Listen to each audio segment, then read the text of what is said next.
الحمد لله والصلاة والسلام على سيدنا ومولانا وملجانا ومولانا محمد صلى الله عليه وسلم النبي الأمي العربي القرشي الحاشمي الأبطحي المكي المدني التحامي الشاهد المشهود الولي المقرب. أما بعد فأعوذ بالله من الشيطان الرجيم. بسم الله الرحمن الرحيم. قال الله تبارك وتعالى في القرآن المجيد والفرقان الحميد: كنتم خير أمة أخرجت للناس. صدق الله مولانا العظيم. اللہ جل مجدہ کی حمد و ثنا اور حضور راحت قلب و جان صلی اللہ تعالیٰ علیہ وآلہ وسلم کی بارگاہ کریمانہ میں عقیدتوں، محبتوں اور چاہتوں کا خراج پیش کرنے کے بعد، واجب الاحترام بزرگوں، دوستوں، عزیز ساتھیوں، اللہ رب العزت کا شکر ہے کہ جس کی توفیق سے ہم اللہ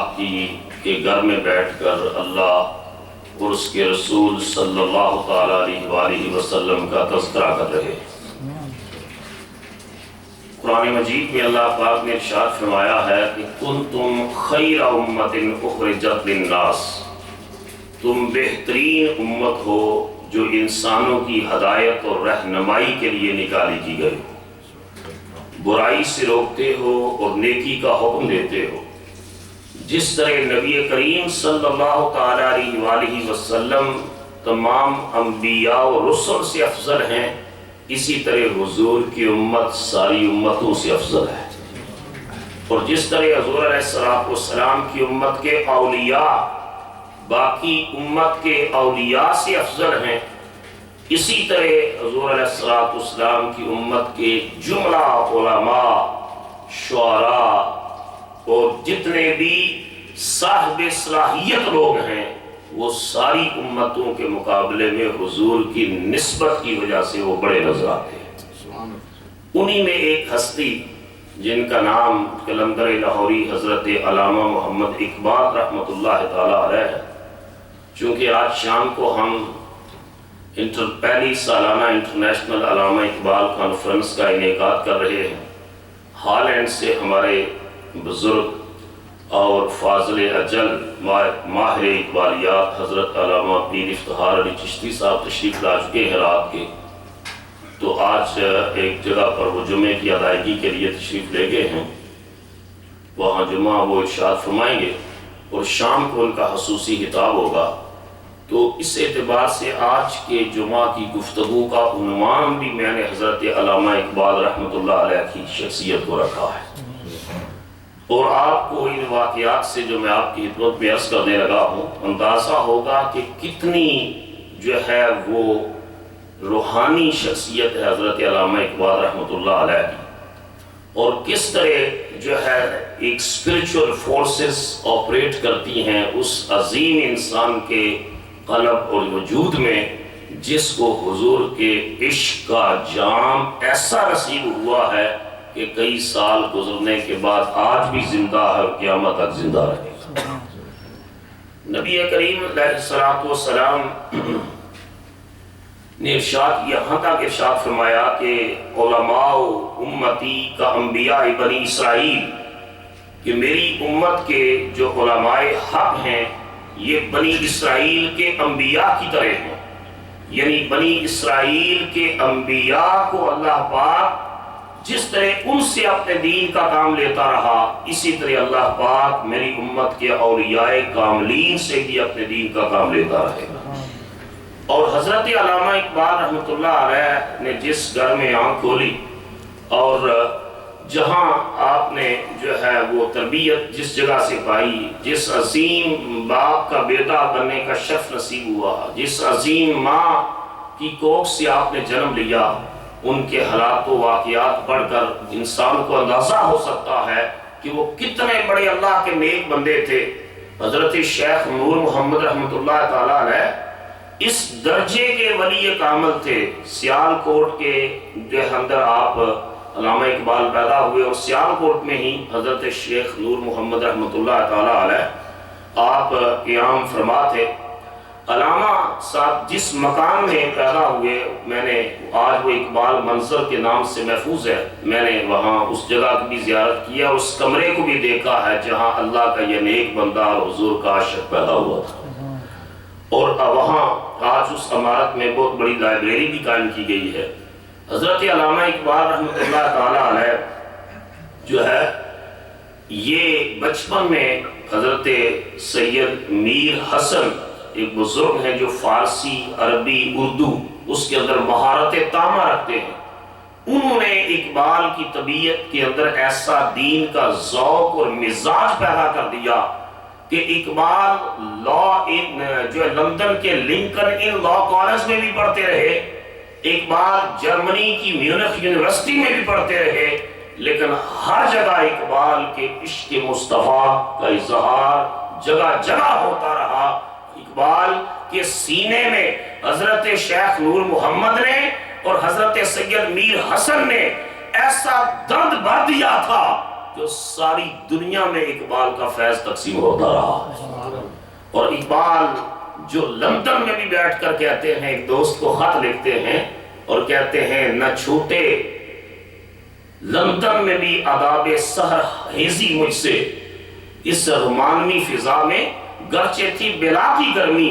گرچہ تھی بلا کی گرمی، نہ چھوٹے مجھ سے لندن میں بھی آداب سحر ہیزی، کہ آدھی رات کو اٹھ کر اپنے اللہ کی بارگاہ میں سجدہ دینے کی جو عادت میرے ماں باپ نے ڈالی تھی، کہا وہ لندن کی فضاؤں میں بھی تہجد مجھ سے چھوٹی نہیں ہے۔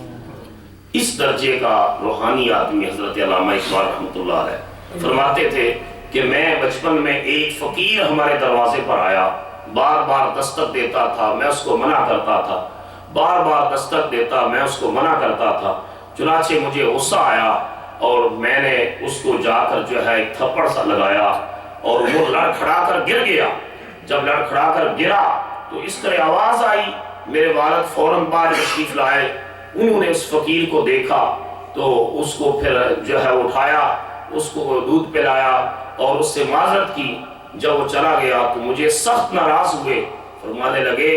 اگر قیامت کے دن نبی کریم صلی اللہ تعالیٰ علیہ وسلم کی بارگاہ میں اس فقیر نے شکایت کر دی کہ نور محمد کے بیٹے نے جو ہے مجھے جھڑکا ہے، اور حضور نے مجھے یہ ارشاد فرما دیا کہ میں نے ایک بچے کی تربیت تیرے ذمہ لگائی تھی، اے شیخ نور محمد تو نے اس طرح تربیت کی ہے، تو بتاؤ میں اپنے آقا مصطفیٰ کو کیا جواب دوں گا۔ یہ اس بات کا ایسا اثر ہوا حضرت علامہ اقبال رحمۃ اللہ علیہ پر، فرماتے ہیں پھر ساری زندگی میں نے کسی غریب کو، کسی فقیر کو، کسی محتاج کو، کسی ضرورت مند کو جھڑکا نہیں ہے کہ کہیں یہ حضور کی بارگاہ میں شکایت نہ لگا۔ اور خود نبی پاک علیہ الصلوۃ والسلام کی بارگاہ میں جو ہے وہ یہاں تک عرض کرتے ہیں کہ گر حسابم رات و بینی ناگزیر اس نگاہ مصطفیٰ پنہا بغیر، کہ پروردگار عالم قیامت کے دن اگر تو نے میرا نامہ اعمال کھولا اور میرا حساب لینا چاہا تو میرے آقا کی نظروں سے اوجھل لینا، اس لیے مجھے حضور کے سامنے شرمندہ نہ کرنا، میں اپنے آقا کے سامنے شرمندہ نہیں ہونا چاہتا۔ وگرنہ اقبال اس درجے کا آدمی ہے جن کو کشف کے ذریعے بارگاہ رسالت میں حاضری نصیب ہوتی تھی، حضور کی بارگاہ میں حاضری نصیب ہوتی۔ اور یہاں تک اقبال نے لکھا کہ حضور علیہ السلام کی بارگاہ میں جو ہے وہ تصور کر کہتے ہیں کہ تیری نگاہ ناز سے دونوں مراد پا گئے، یا رسول اللہ صلی اللہ علیہ وسلم تیری نگاہ ناز سے دونوں مراد پا گئے، عقل غیاب و جستجو، عشق حضور و اضطراب۔ عقل پردہ غیب میں ہے لیکن عقل بھی تلاش مصطفیٰ میں ہے، عشق حضور و اضطراب عشق مصطفیٰ کے قدموں میں بھی رہ کر مضطرب رہتا ہے اور عقل دور رہ کر بھی مصطفیٰ کی تلاش میں رہتی ہے صلی اللہ تعالیٰ علیہ وسلم۔ حضرت علامہ اقبال رحمۃ اللہ علیہ یہاں آپ فرماتے ہیں کہ میں بچپن میں ایک مرتبہ قرآن مجید پڑھ رہا تھا اور قرآن پاک پڑھتے میرے والد وقت تشریف لاتے، میں قرآن پاک پڑھ رہا ہوتا، وہ مجھے قرآن پاک پڑھتا ہوا دیکھتے اور مسکرا کر گزر جاتے۔ ایک دن میں قرآن مجید پڑھ رہا تھا اور میرے پاس سے گزرے تو ارشاد فرمایا کہ کبھی فرصت کے لمحات ملے تو میں تمہیں ایک بات بتاؤں گا۔ فرماتے ہیں کہ مجھے بڑا انتظار رہا کہ میرے والد گرامی مجھے کیا بات ارشاد فرمائیں گے، تو ایک دن میں نے اسی جستجو کا اظہار کیا کہ آپ نے ارشاد فرمایا تھا کہ کبھی فرصت کے لمحات ملے تو میں تمہیں کوئی بات بتاؤں گا۔ ابا جان آپ آج وہ بات بتائیے۔ ارشاد فرمایا بیٹا تجھے کہنا یہ تھا کہ جب قرآن کی تلاوت کرے تو اس تصور سے کیا کر کہ اسی وقت قرآن اتر رہا ہے اور قرآن تجھ سے مخاطب ہو رہا ہے۔ یہ جو ہم پڑھتے ہیں کہ جو 1500 سال پہلے گزرا اور صرف ثواب کی خاطر، فرمایا کہ قرآن تو انسان سے ایڈریس کرتا ہے، خطاب کرتا ہے، اسی سے کلام کرتا ہے۔ تو بیٹا جب قرآن پڑھا کر اس نیت سے پڑھا کر کہ ابھی قرآن اتر رہا ہے مصطفیٰ پر اور حضور کے ذریعے سے تیرے ساتھ خطاب کر رہا ہے، اس طرح تیرے دل کی دنیا میں ایک بہت بڑا انقلاب آ جائے گا۔ تو حضرت علامہ اقبال رحمۃ اللہ تعالیٰ علیہ آپ نے جو ہے یہ مزاج تربیت کا اور روحانی مزاج یہ پایا اپنے گھر سے، یہاں تک کہ دوسری گول میز کانفرنس میں شرکت کے لیے تشریف لے کر گئے تو ان کے بیٹے جاوید اقبال نے خط لکھا، ان کی جو ہے سوانح حیات میں ہے کہ ابا جان مجھے وہاں سے میرے لیے گرامو فون لیتے آنا۔ اس وقت آئی فون کا زمانہ نہیں تھا، گرامو فون ہی سب سے بڑی ایک لگژری جو چیز ہے بچوں کے لیے وہی سمجھ جاتی تھی۔ تو کہتے ہیں جاوید اقبال صاحب لکھتے ہیں کہ میرے والد گرامی اتنے فقیر منش آدمی تھے، اتنے درویش تھے، اتنے بے نیاز تھے، اتنے اللہ اور اس کے رسول کی ذات سے لو لگانے والے تھے۔ وہ گرامو فون تو میرے لیے لے کر نہ آئے، لیکن میرا یہ خط ان کی اس مشہور زمانہ نظم کا شان نزول بن گیا کہ دیار عشق میں اپنا مقام پیدا کر، دیار عشق میں اپنا مقام پیدا کر، نیا زمانہ نئے صبح و شام پیدا کر، خدا اگر دل فطرت شناس دے تجھ کو۔ بیٹا تو یہ فون مانگتا ہے، خدا اگر دل فطرت شناس دے تجھ کو، سکوت لالا و گل سے کلام پیدا کر اور اٹھانا۔ یہاں تک اقبال نے کہا کہ یہ فرنگیوں کے احسانات میں نہیں اٹھانا چاہتا کہ میں ان سے کسی چیز کا مطالبہ کروں، کہ فرمایا سفال ہند سے مینا و جام پیدا کر، وہ جو آج ہمارے قلوب کو جو چیزیں اثر کرتی ہیں، کئی سال پہلے مصطفیٰ کا یہ غلام اور عاشق جو جوید کے نام لکھ رہا تھا تو وہ جوید کے نام ہی نہیں، وہ جوید کے زیر حضور کی امت کے سارے جوانوں کے نام لکھ رہا تھا۔ حضرت علامہ اقبال رحمۃ اللہ تعالیٰ علیہ کہ 20ویں جب یہ وہاں تشریف لائے گول میز کانفرنس میں تو واپسی پر فلسطین کے راستے، یہ جو بحری راستہ ہی اختیار کیا جاتا تھا، ابھی فضائی راستے تو نہیں کھلے تھے، تو بحری راستہ ہی، اور واپسی پر فلسطین سے ہوتے ہوئے آئے، مسجد اقصیٰ کی زیارت کر کے آئے۔ ان کے ایک دوست فقیر وحید الدین ان کی سوانح میں لکھتے ہیں کہ جب واپس تشریف لائے میں ملاقات کے لیے گیا اور باتوں باتوں میں نے گزارش کی، میں نے کہا آپ فلسطین سے ہو کر آئے، کیا ہی ہوتا کہ آپ مدینہ پاک اور مکہ مکرمہ سے بھی ہو کر آتے؟ کہتے ہیں بس میرا یہ کہنے کی دیر تھی کہ اقبال کی حالت غیر ہو گئی، زاروں کی تار رونا شروع کر دیا اور ہچکی بن گئی رو رو کر، اور اس کے بعد مجھے فرمانے لگے وحید الدین یہ گناہگار کس منہ سے مصطفیٰ کی بارگاہ میں جاتا، کون سا منہ لے کر، کون سی شکل لے کر حضور کی بارگاہ میں جاتا، کس حالت میں جاتا، اس درجے کا۔ اور ان کے بیٹے جاوید اقبال صاحب نے لکھا ہے کہ میں نے اپنی والدہ کی وفات پر ان کو روتے نہیں دیکھا، بڑے سے بڑے کسی حادثے پر ان کو روتے نہیں دیکھا، میں نے 2 ہی مواقع پر علامہ کو روتے دیکھا ہے، یا جب وہ قرآن مجید کی تلاوت کر رہے ہوتے تو اکثر ان کی آنکھوں سے آنسو روا ہوتے تھے، یا یہ ہے کہ جب بھی نبی کریم صلی اللہ تعالیٰ علیہ وسلم کا تذکرہ آتا، حضور کا ذکر مبارک آتا، تو اس وقت بھی ان کی آنکھوں سے آنسو روا ہو جایا کرتے۔ حضور کا جب بھی نام مبارک آتا ان کی آنکھیں بھیگ جاتی، آنکھیں بر آیا کرتی تھی۔ ایک مرتبہ چند لوگ ملاقات کے لیے گئے اور ان لوگوں نے جو ہے دیکھا کہ ان کی طبیعت بڑی عجیب و غریب ہے، حالت ایسی ہے، تو پوچھا کہ آپ کو کیا ہوا؟ آپ نے فرمایا کہ نوجوانوں کا، کالج کے بچوں کا ایک وفد مجھ سے ملنے کے لیے آیا، اور ان میں ایک بچہ بار بار حضور کا اسم گرامی صلی اللہ تعالیٰ علیہ وسلم کا اس طرح لے رہا تھا کہ محمد صاحب نے فرمایا، محمد صاحب نے فرمایا۔ آپ نے فرمایا اس وقت سے میری طبیعت ایسی اچاٹ ہوئی ہے، ایسی طبیعت خراب ہوئی ہے کہ جس قوم کے جوانوں کی یہ حالت ہو کہ حضور صلی اللہ تعالیٰ علیہ وسلم کے اسم گرامی کے ساتھ بھی وہ سب کا ٹائٹل لگا رہے ہیں، ان جوانوں کا کیا حال ہوگا مستقبل میں؟ کہا یہ سارے ٹائٹل یہ دنیاوی ہے، مصطفیٰ کا ٹائٹل سب سے اونچا ہے کہ جس کا رب اعلان کر رہا ہے کہ وَرَفَعْنَا لَكَ ذِكْرَكَ، میرے محبوب کوئی بھی تیرا ذکر نہ کرے تو فرق نہیں پڑتا، میں عرش پر خدا تیرا ذکر بلند کر رہا ہوں۔ تو جس کا ذکر خدا بلند کرے، اعلیٰ حضرت امام احمد رضا رحمۃ اللہ علیہ نے لکھا، فرش والے تیری شوکت کا علو کیا جانے، فرش والے تیری شوکت کا علو کیا جانے، خسروا عرش پہ اڑتا ہے پھریرا تیرا۔ لیکن جب وہاں سے تشریف لائے، مصر کے لوگوں نے، وہاں کے شباب المسلمین نے علامہ رحمۃ اللہ تعالیٰ علیہ کا استقبال کیا اور ان کا انٹرویو کیا وہاں کے اخبار میں، اور کہا کہ مصری جوانوں کے نام آپ کا کوئی میسج؟ تو اقبال نے شباب المسلمین کو یہ میسج دیا کہ میرا میسج مصر کے جوانوں کے لیے یہ ہے کہ یہ میرے آقا کے وفادار رہیں۔ بولو رسول اللہ کے، بولو سارے رسول کے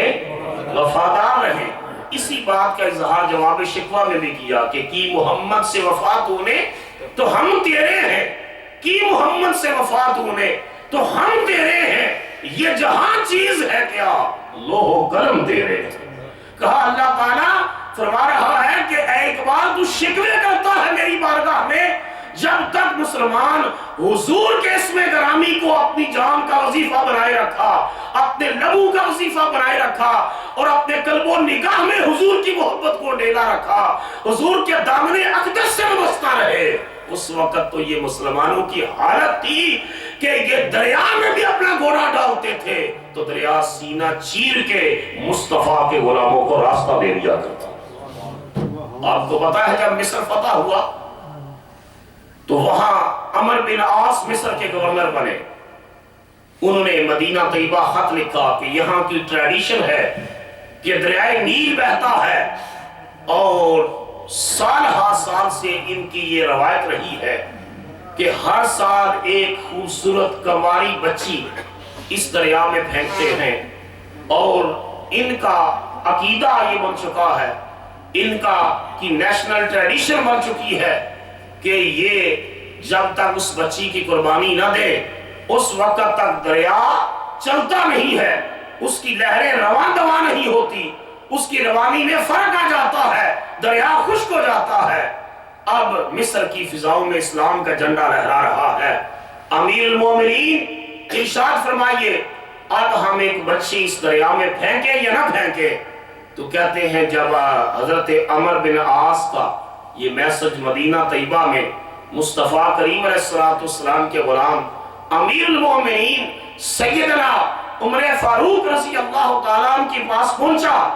اس وقت کوئی سیکریٹریٹ نہیں ہوتا تھا، کوئی بہت بڑا جو ہے سٹاف نہیں ہوتا تھا، کوئی بہت بڑا جو ہے وہ سامان نہیں ہوتا تھا۔ سیدنا عمر فاروق رضی اللہ تعالیٰ نے ایک ٹھیکری اٹھائی اور کوئلے کے ساتھ اس پر لکھا کہ من عمر ابن الخطاب الى بحر النیل، یہ لیٹر میں عمر بن خطاب کی طرف سے دریائے نیل کے نام لکھ رہا ہوں، اور اس کے نیچے لکھا اے دریائے نیل اگر تو اللہ کے حکم سے چلتا ہے تو اللہ کا ایک بندہ اور مصطفیٰ کا ایک غلام تجھے حکم دیتا ہے، آج کے بعد تیری روانی میں فرق نہیں آنا چاہیے، اور اگر تو اللہ کے حکم کے بغیر بہتا ہے تو ہمیں تیرے پانی کی کوئی ضرورت نہیں ہے۔ آپ نے قاصد کو دیا، آپ نے فرمایا میرا یہ خط جا کر عمرو بن عاص کو نہیں دینا، میرا یہ خط عمرو بن عاص کو کہنا کہ دریائے نیل کے حوالے کر دے، اس میں پھینک دے۔ چنانچہ انہوں نے دریائے نیل میں حضرت عمر بن خطاب کا یہ میسج دریائے نیل میں پھینکا۔ تاریخ کی شہادت یہ ہے کہ 1500 سال گزر گیا ہے، آج تک دریائے نیل کا پانی خشک نہیں ہوا، ہمیشہ ہر سال کچھ بڑھا ہی ہے۔ یہ تھا کہ کی محمد سے وفات ہونے تو ہم تیرے ہیں، یہ جہاں چیز ہے کیا لوح و قلم تیرے ہیں، کہ کہا اگر تم مصطفیٰ کا غلام بن جائے گا پھر دریاؤں پر بھی تیری حکمرانی ہوگی، فضاؤں پر بھی تیری حکمرانی ہوگی، حیوانات پر بھی تیری حکمرانی ہوگی، پرندوں پر بھی تیری حکمرانی ہوگی، انسانوں پر بھی تیری حکمرانی ہوگی، زمین پر بھی تیری حکمرانی ہوگی، آسمان پر بھی تیری حکمرانی ہوگی، کیونکہ اللہ پاک نے خلیفۃ اللہ، اپنا خلیفہ فرشتے کو نہیں بنایا، اپنا جو خلیفہ صرف حضرت انسان کو بنایا ہے۔ اور ایک عالم دین نے لکھا، انہوں نے کہا اللہ نے قرآن میں کسی جگہ نہیں فرمایا کہ میں جبرائیل سے محبت کرتا ہوں، میں میکائیل سے محبت کرتا ہوں، میں اسرافیل سے محبت کرتا ہوں، میں فلاں فرشتے سے محبت کرتا ہوں، میں فلاں سے محبت کرتا ہوں۔ کہیں نہیں فرمایا۔ جو گناہوں سے پاک ہیں ہر وقت ذکر اور تسبیح میں مصروف رہتے ہیں، لیکن اللہ نے قرآن میں جا بجا فرمایا ہے کہ میں بندہ مومن سے محبت کرتا ہوں۔ مَن يَرْتَدَّ مِنْكُمْ عَنْ دِينِهِ فَسَوْفَ يَأْتِ اللَّهُ بِقَوْمٍ يُحِبُّهُمْ وَيُحِبُّونَهُ۔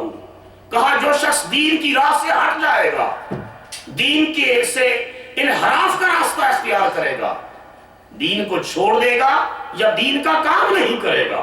دین کے لیے اپنا پیسہ نہیں دے گا، دین کے لیے اپنا وقت نہیں دے گا، دین کے لیے اپنی صلاحیت نہیں دے گا، دین کے لیے کوشش نہیں کرے گا، تو یہ مت سمجھے کہ دین کمزور ہو جائے گا، کیونکہ اللہ کا دین کسی فرد کا محتاج نہیں ہے،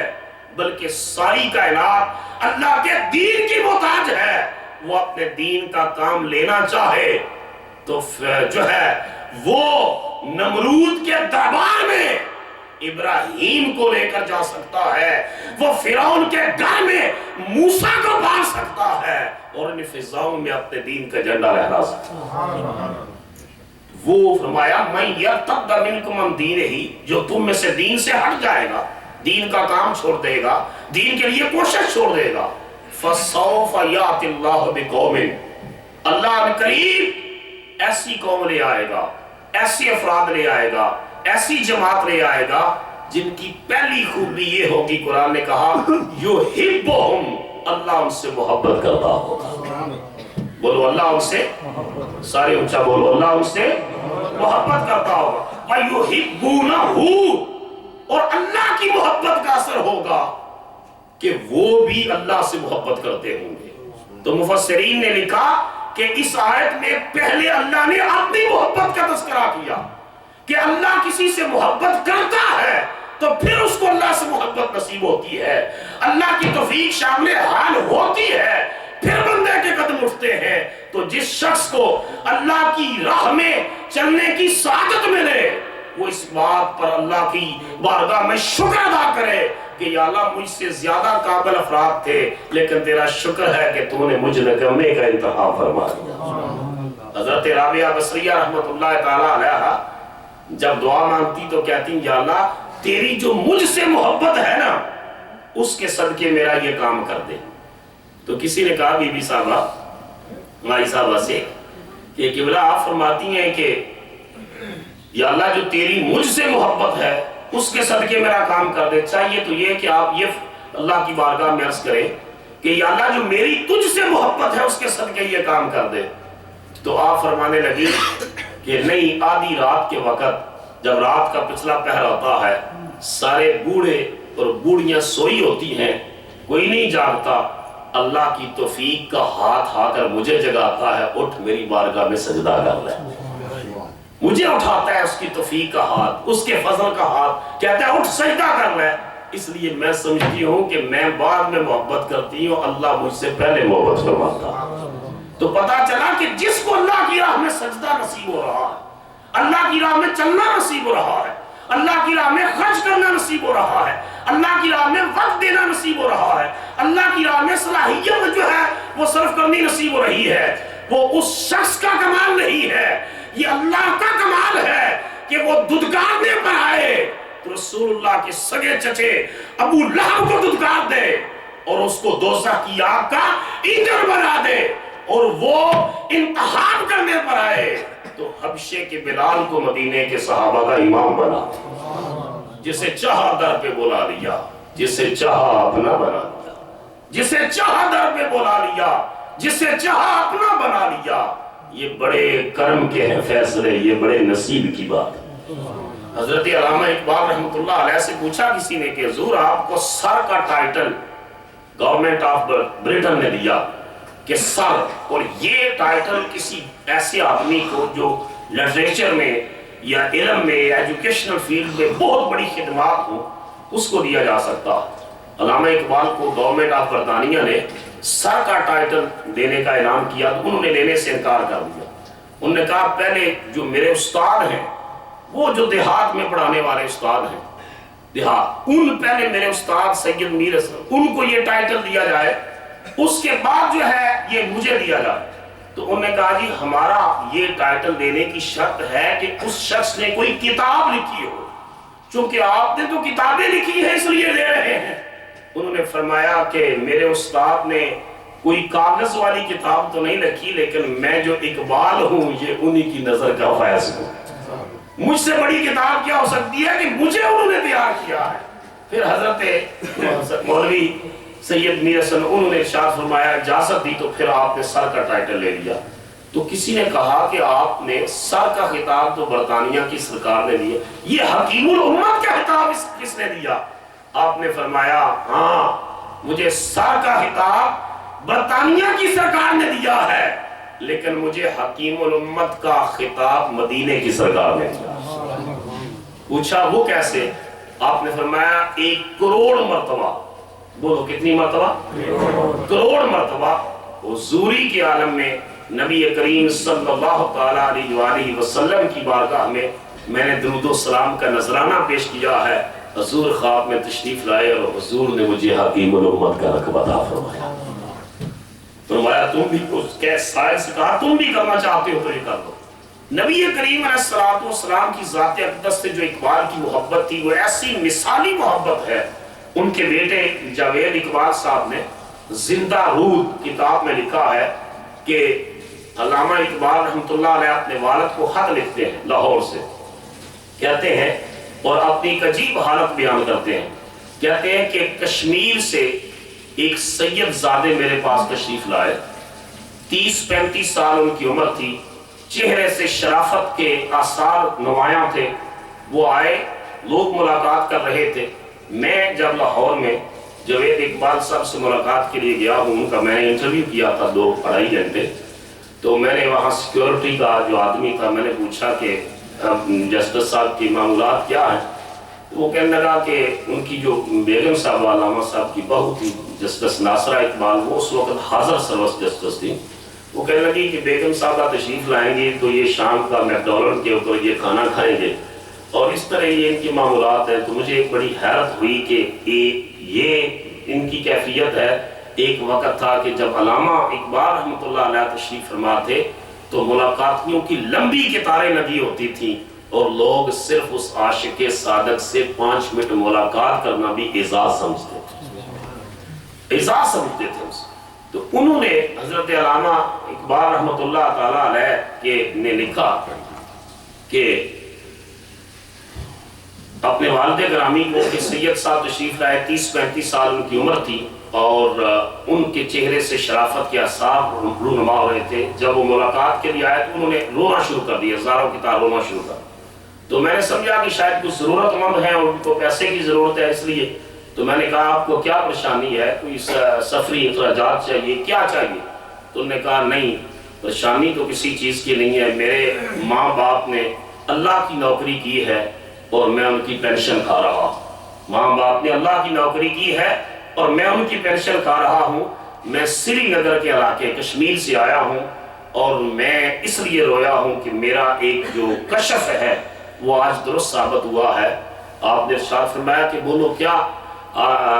شاہ جی آپ فرمائیے وہ کیا ہے؟ کہ لگے کہ میں حضور علیہ السلام کی بارگاہ میں حاضری مجھے نصیب ہوتی ہے، صاحب کشف ہوں اور حضور کی کچہری میں اکثر حاضری نصیب ہوتی ہے. مجھے یہ حضور کی بارگاہ میں حاضری نصیب ہوئی. نماز کا وقت ہے، جماعت کھڑی ہو گئی ہے، لوگ جو ہے بالکل صفے باندھے کھڑے ہیں. نبی کریم علیہ السلام تشریف لائے ہیں اور حضور پیچھے صفوں کی طرف دیکھ کر ارشاد فرماتے ہیں اقبال آ گیا ہے. اونچا بولو نا. یہ ہم کہتے ہیں صرف شاعر مشرق شاعر مشرق. میں قاری اسد صاحب سے کہہ رہا تھا کہ علامہ اقبال نے فارسی میں ایک جگہ پر لکھا ہے کہ جس شخص نے مجھے خالی شاعر سمجھا میں قیامت کے دن اس کے خلاف حضور کی عدالت میں مقدمہ دائر کروں کہ میں نے تو شاعری کو صرف اظہار کا ذریعہ بنایا ہے کہ لوگ شعر و شاعری سے شغف رکھتے ہیں، بات آسانی سے سمجھ جاتے ہیں، وگرنہ میں شاعر نہیں ہوں. میں تو کہتے ہیں نغمہ کو جا من کو جا ساز سہن بہانہ ایست سوئے قطار می کشم ناکہ بے زمام را. کہ یہ نغمہ کہاں ہے اور میں کہاں ہوں؟ میں تو فقط مصطفیٰ کی اس امت جو ہے یہ ناکہ بے زمام ایسی اونٹنی جس کی بہار آج گم ہو گئی ہے، جو لیڈرشپ سے محروم ہو گئی ہے، جو قیادت سے محروم ہو گئی ہے، جو آوارگی کا شکار ہو گئی ہے. میں تو اس ناکہ بے زمام کو جس کی بہار آج کسی کے ہاتھ میں نہیں ہے، اس امت کی اونٹنی کی بہار پکڑ کر انہیں فقط مدینے کا راستہ دکھا رہا. نغمہ کو جا من کو جا ساز سہن بہانہ ایست سوئے قطار می کشم ناکہ بے زمام را. ان کے دوست ملنے کے لیے تشریف لائے، سامنے خط پڑا تھا، علامہ اقبال زاروں کی تار رو رہے تھے. تو انہوں نے کہا جناب کیوں رو رہے ہیں؟ آپ نے فرمایا یہ خط تو دیکھو. انہوں نے خط پڑھا. انہوں نے کہا جی اس خط میں جو میں نے پڑھا ہے یہ تو خوشی کا باعث ہے کہ مغربی دنیا میں آپ کا کلام ٹرانسلیٹ ہو رہا ہے، انگلش میں، ڈچ میں، نارویجن میں، مختلف لینگویجز میں آپ کا کلام ٹرانسلیٹ ہو رہا ہے اور وہاں سے یہ تو تعریفی خط ہے، آپ رو کیوں رہے ہیں؟ خوش ہونا چاہیے. آپ نے فرمایا رو بھی تو اس لیے رہا ہوں نا، جن کے لیے میں نے لکھا ہے وہ سمجھتے نہیں ہیں اور جن کے لیے نہیں لکھا وہ فیض حاصل کرتے ہیں. وہ قومیں جن کے لیے میں نے لکھا وہ آپ ٹرانسلیٹ کر کے اس سے اپنے مقاصد حاصل کر رہی ہیں، اور جس قوم کے لیے میں نے لکھا ہے اور ساری زندگی گریا زاری کی ہے روتا رہا ہوں، یہ اس کلام کو نہ سمجھتے ہیں نہ اس سے اثر لیتے ہیں نہ اس کو قبول کرتے ہیں. خود میں نے جسٹس جوید اقبال صاحب سے پوچھا، خود میں نے ان سے پوچھا، میں نے کہا کہ اقبال کے کلام سے جو ہے اتنے لوگ سمرے. یقین جانیے میں اس منبر رسول پر بیٹھا ہوں، مجھے وہ فرمانے لگے کہ کون سمرا؟ میں نے کہا صدر خاتمی. ان دنوں میں ایران کے صدر تھے، پاکستان کے دورے پر آئے تھے. میں نے کہا صدر خاتمی کا سٹیٹمنٹ آیا ہے اخبار میں کہ ایران کے اندر جو ریولوشن آیا ہے، انقلاب آیا ہے، وہ اقبال کی فکر اور اقبال کے پیغام پر آیا ہے. تو مجھے کہنے لگے ہاں ایران میں تو آیا ہوگا، پاکستان میں کسی پر کوئی اثر ہوا ہے تو مجھے دکھا دیں. یہ ان کے بیٹے فرمان لگے جوید اقبال صاحب. تو میں عرض یہ کر رہا ہوں کہ یہ حضور علیہ السلام فرماتے ہیں حضور نے پیچھے مڑ کے دیکھا اور فرمایا اقبال آ گیا. وہ فرماتے ہیں بزرگ کہ میں پہلے، علامہ صاحب سے عرض کرتے ہیں، میں پہلے آپ کے نہ نام سے واقف تھا، نہ مقام سے واقف تھا، نہ شکل سے واقف تھا. میں نے دیکھا کہ ایک جو ہے داڑھی کے بغیر ایک نوجوان خوبصورت صفوں سے گزرتا ہوا ایک ساتھ گئے ہیں اور اس کو لے کر آئے ہیں، اور نبی پاک علیہ السلام نے ان کو اپنے دائیں طرف کھڑا کیا ہے اور کھڑا کرنے کے بعد جو ہے حضور نے جماعت شروع کروائی ہے. کہتے ہیں میرے دل میں اس جوان سے ملنے کی طلب پیدا ہوئی. تو سری نگر کے علاقے میں حضرت نجم الدین ایک بزرگ ہیں، ان سے میں نے اپنے کشف کا تذکرہ کیا اور وہ بزرگ فرماتے ہیں کہ میں نے تذکرہ کیا تو وہ آپ کے کلام کے ذریعے آپ کو جانتے تھے، آپ سے ملاقات ان کی بھی نہیں ہوئی تھی. انہوں نے کہا ہاں لاہور میں ایک جوان ہے، ان کا نام ہے اقبال، اور وہ شاعری کرتے ہیں، کلام لکھتے ہیں، حضور سے محبت کرتے ہیں. کہتے ہیں میرے رونے کا سبب یہ ہے کہ جب میں نے آپ کو دیکھا تو وہی شکل تھی جو مصطفیٰ کے ساتھ کھڑی تھی، جو حضور کے ساتھ تھے۔ اتنی بڑی اسپرچل پرسنالٹی، اتنی بڑی اٹیچمنٹ رسول اللہ کے ساتھ، اور اتنی حضوری حضور کی بارگاہ میں، اور اتنا منظور کرنا مصطفیٰ کا، اتنا کرم کرنا آقا کا ہر شخص کو نصیب نہیں ہے۔ ہم صرف دوڑی داڑھی ٹوپی اور پانچے کوئی دیکھتے رہتے ہیں۔ اللہ تعالیٰ قرآن میں فرماتا ہے کہ میں تمہاری شکلیں نہیں دیکھتا کہ اس کی شکل کیسی ہے، میں دیکھتا ہوں کہ اس کا دل کیسا ہے۔ یقیناً ٹوپی اسلامی شعار ہے، پہننی چاہیے۔ نماز جو پڑھتے ہیں بغیر ٹوپی کے حضور کی سنت کے تارنگ ہیں۔ حضور نے ایک دن بھی بغیر ٹوپی کے نماز نہیں پڑھی، ایک دن بھی ثابت نہیں ہے کہ حضور نے بغیر ٹوپی کے نماز پڑھی۔ نماز کے لیے تو کم از کم ابھی جب ہماری اقدار تھی تو علامہ اقبال سے ملاقات کے لیے جوان جاتے تو وہ بھی سر پہ ٹوپی کے ایک بزرگ ہیں، ان سے ملنے کے لیے جا رہے ہیں، اور میں نے تو دیکھا اماموں کا بھی ریکارڈ علامہ اقبال رحمۃ اللہ علیہ کا موجود، اور پھر داڑھی مبارک یہ کا صرف کسی کے جی علامہ اقبال کی بھی داڑھی نہیں تھی تو ہماری بھی نہ ہو تو کیا فرق پڑتا ہے، لیکن کوئی اقبال جیسا دل بھی تو لے کر آئے۔ اقبال نے کہا تھا ہر حاکی و نوری پہ حکومت ہے خرد کی، باہر نہیں کچھ عقل خداداد کی زد سے، عالم ہے غلام اس کے جلال ازلی کا، ایک دل ہے جو ہر لحظہ الجھتا ہے خرد سے۔ کہا دل کا معاملہ اور ہے، عقل کا معاملہ اور ہے، عقل فقط ظاہر کو دیکھتی ہے اور دل آگے بڑھ کر جلوہ محبوب کا نظارہ کیا کرتا۔ نبی پاک علیہ الصلوۃ والسلام سے ان کی جو محبت تھی۔ پھر میاں شیر محمد شرف پوری رحمۃ اللہ علیہ کے بارے میں اسی کتاب زندہ رود کے اندر لکھا ہے کہ وہ انہوں نے شرط عائد کر رکھی تھی کہ کوئی آدمی جس کی داڑھی نہ ہو سنت مطہرہ کے مطابق، حضرت میاں شیر محمد شرف پوری رحمۃ اللہ علیہ اس شخص سے ملاقات نہیں کرتے تھے۔ یہ سختی کے ساتھ اپنے خادم کو تلقین تھی کہ مجھ سے جو ملاقات کے لیے آئے اندر حجرے میں فقط اس شخص کو آنے دیا جائے جس کی داڑھی مبارک جو ہے وہ موجود ہو، حضور علیہ الصلوۃ والسلام کی سنت مطہرہ سے وہ شخص مزین ہو۔ تو علامہ اقبال رحمۃ اللہ علیہ ملاقات کے لیے تشریف لے گئے۔ اب ہم صرف ایک پہلو دیکھتے ہیں، اپنے مطلب کی چیز لے لی، باقی ساری چھوڑ دی۔ ملاقات کے لیے گئے اور خادم نے ملنے نہیں دیا، انہوں نے کہا جی حضرت صاحب کا حکم ہے کہ جس شخص کی داڑھی نہ ہو اس کو اندر نہیں آنے دینا، ملاقات نہیں کرنے دینا۔ تو حضرت علامہ اقبال رحمۃ اللہ علیہ انہی قدموں پر واپس آئے۔ ریلوے اسٹیشن سے ٹانگے پر سفر ہوتا تھا آگے گاؤں، اور وہاں سے پھر پیدل جو ہے ٹانگا سٹینڈ پر آنا، اور وہاں سے ٹانگے پر جو ہے وہ بیٹھ کر پھر آگے ریلوے اسٹیشن کی طرف جانا تھا۔ تو جب واپس مڑے تو کسی نے حضرت میاں شیر محمد شرف پوری رحمۃ اللہ علیہ سے کہا کہ لاہور سے علامہ اقبال آئے تھے۔ تو انہوں نے زندہ رود میں لکھا ہے کہ حضرت میاں شیر محمد شرف پوری رحمۃ اللہ علیہ وقت کے غوث تھے، بہت سارے اولیاء نے ان سے فیض پایا، وقت کے غوث تھے۔ انہوں نے کہا کہ علامہ اقبال آئے تھے، انہوں نے جوتا بھی نہ پہنا اور ننگے پاؤں اپنے حجرے سے باہر دوڑ پڑے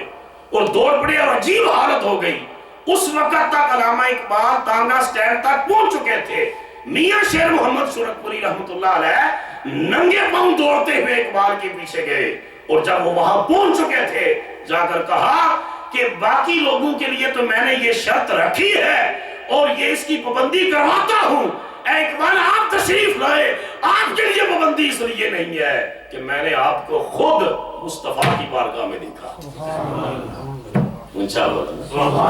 حضور کی بارگاہ میں آپ کی حاضری دیکھی ہے۔ پھر واپس تشریف کو لے کر آئے، بٹھایا، کھانا کھلایا، باتیں کی، ان کے حق میں دعا کی، اور جس مقصد کے لیے وہ تشریف لائے تھے وہ ساری میں عرض کر رہا ہوں کہ اتنی بڑی روحانی شخصیت، اور ہم صرف اقبال ڈے منا کر جو ہے گزر جاتے ہیں۔ میں نے آج اس کانفرنس کا انعقاد اس لیے کیا جب ان کی والدہ ماجدہ آج بھی سیالکوٹ میں،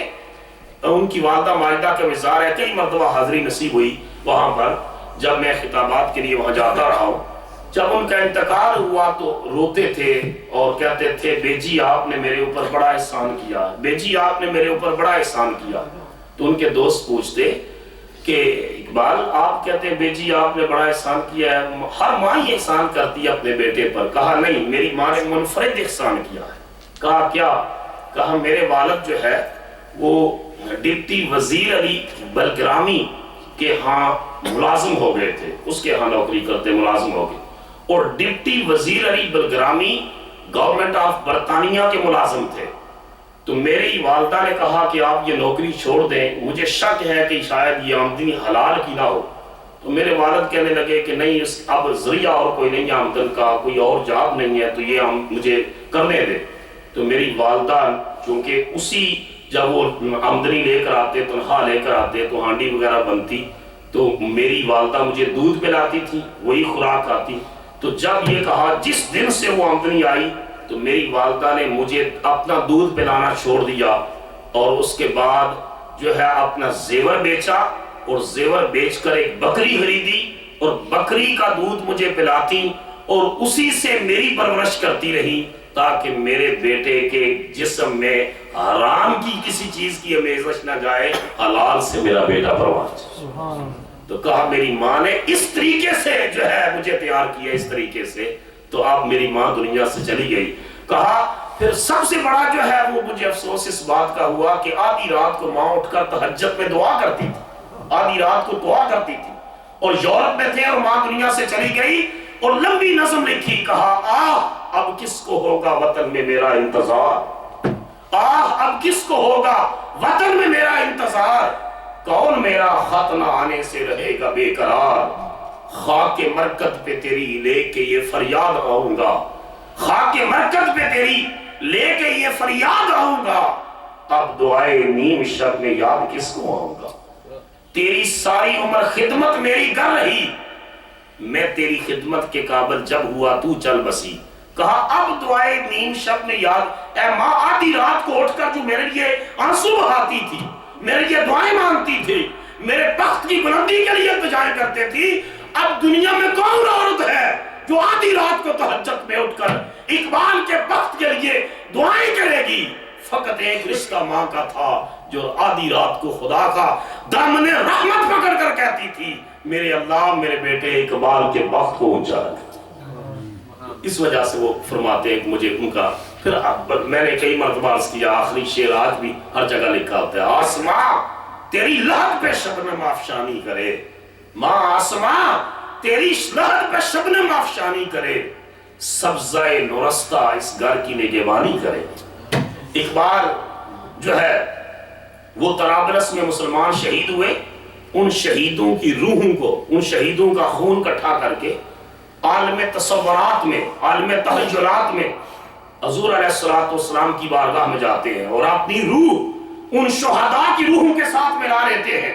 اور ملا کر ان شہیدوں کا خون لے کر بارگاہ رسالت میں مجمع حشر میں پہنچ جاتے ہیں۔ کہتے ہیں، لکھتے ہیں، بارگاہ رسالت عنوان ہے، لکھتے ہیں، گراں جو مجھ پہ ہنگامہ زمانہ ہوا، گراں جو مجھ پہ ہنگامہ زمانہ ہوا، باندھ کر جہاں سے رخت سفر روانہ ہوا، فرشتے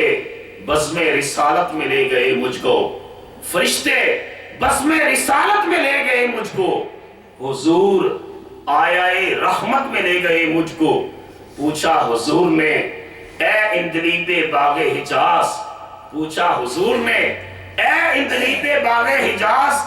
کلی کلی ہے تیری گرمی نواز گداز، نکل کر جہاں سے بشکل بو آیا،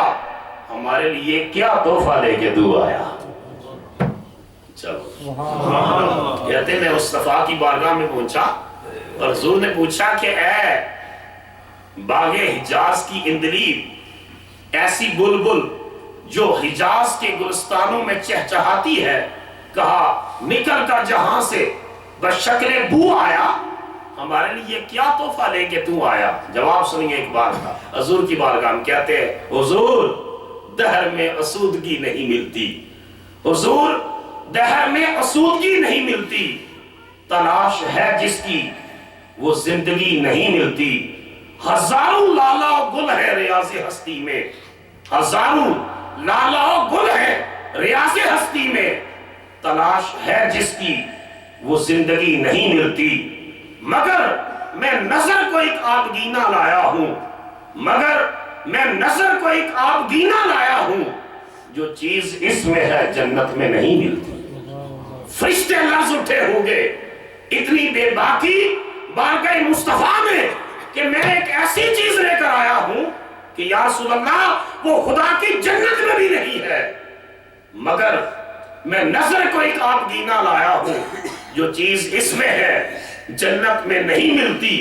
جھلکتی ہے تیری امت کی آبرو اس میں، طرابلس کے شہیدوں کا ہے لہو اس میں، جھلکتی ہے تیری امت کی آبرو اس میں، طرابلس کے شہیدوں کا ہے لہو اس میں، کہ خدا کی جنت میں شہید ایک چیز کی تمنا کرے گا، اللہ کے ملائکہ کہیں گے خدا کی جنت دیکھی، نعمتیں دیکھی، حور و غلمان دیکھے، کسی چیز کی کمی ہے؟ شہداء پریشان ہوں گے کہ نہیں ہمیں اللہ کی جنت میں وہ مزہ نہیں آیا۔ کہا کون سا مزہ چاہتے ہو؟ کہا وہ مزہ جب دشمن سے ٹکراتے ہوئے اور اللہ کا کلمہ سربلند کرتے ہوئے، باطل سے جو ہے برسر پیکار ہوتے ہوئے، جب گولی چلی، تلوار چلی، خنجر چلا، خون بہا، جسم کے ٹکڑے ہوئے، اس وقت رب کائنات نے پردہ اٹھا کر اپنا جمال ربوبیت دکھایا تھا، اپنا حسن لازوال دکھایا تھا۔ آج خدا کی جنت میں وہ دیدار خدا نصیب نہیں ہو رہا،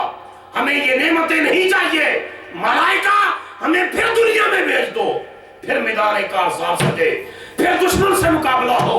پھر ٹکرائیں اور پھر اپنی جان اللہ کے راستے میں قربان کریں، پھر خدا کا دیدار نصیب ہو۔ ملائکہ اللہ سے عرض کریں گے، اللہ فرمائے گا انہیں کہو اب دنیا میں جانے کی ضرورت نہیں، میں جنت میں پردہ اٹھاتا ہوں اور تمہیں اپنا جمال ربوبیت دکھا دوں۔ تو کہا جلد یہ ایسی چیز لے کے آیا ہوں، مگر میں نظر کو ایک آبگینہ لایا ہوں، جو چیز اس میں ہے جنت میں نہیں ملتی، جھلکتی ہے تیری امت کی آبرو اس میں، جھلکتی ہے تیری امت کی آبرو اس میں، طرابلس کے شہیدوں کا ہے لہو اس میں۔ اقبال کا آخری وقت آیا، اقبال نے فارسی میں اشعار لکھے، یہ آخری وقت میں اشعار ہیں،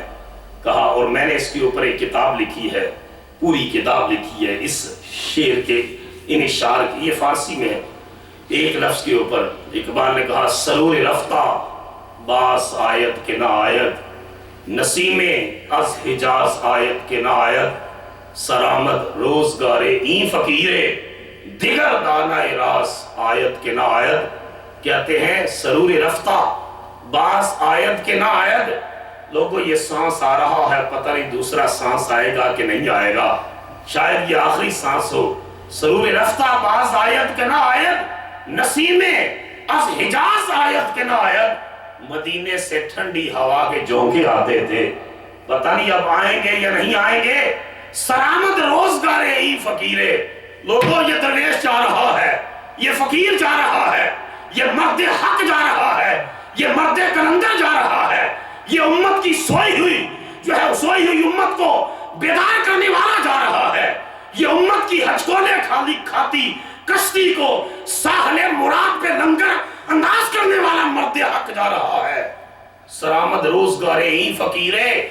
دیگر دانہ راز آیت کے نہ آیت، شاید میرے بعد کوئی اور صدا لگانے والا آئے گا یا نہ آئے گا، مصطفیٰ کی امت کی زوال کا رونا رونے والا کوئی آئے گا یا نہیں آئے گا۔ اس ناکہ بے زمام اٹھنی کی مہار پکڑ کر کوئی گنبد حضرہ کی طرف لے کر جانے والا آئے گا یا نہ آئے گا۔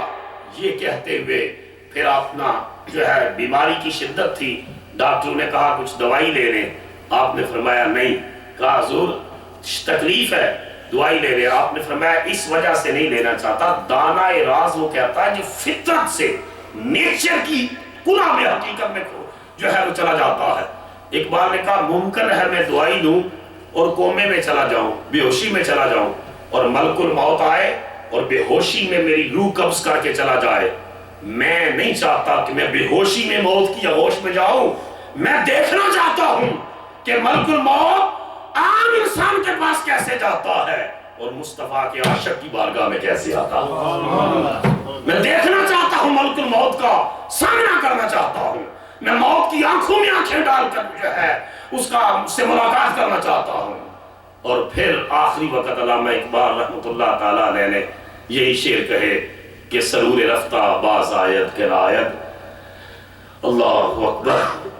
اور پھر اقبال یہاں اللہ کے اور اس کے نبی پاک علیہ الصلوۃ والسلام کی محبت میں دنیا سے روانہ ہو گئے۔ آج ان کا مثال،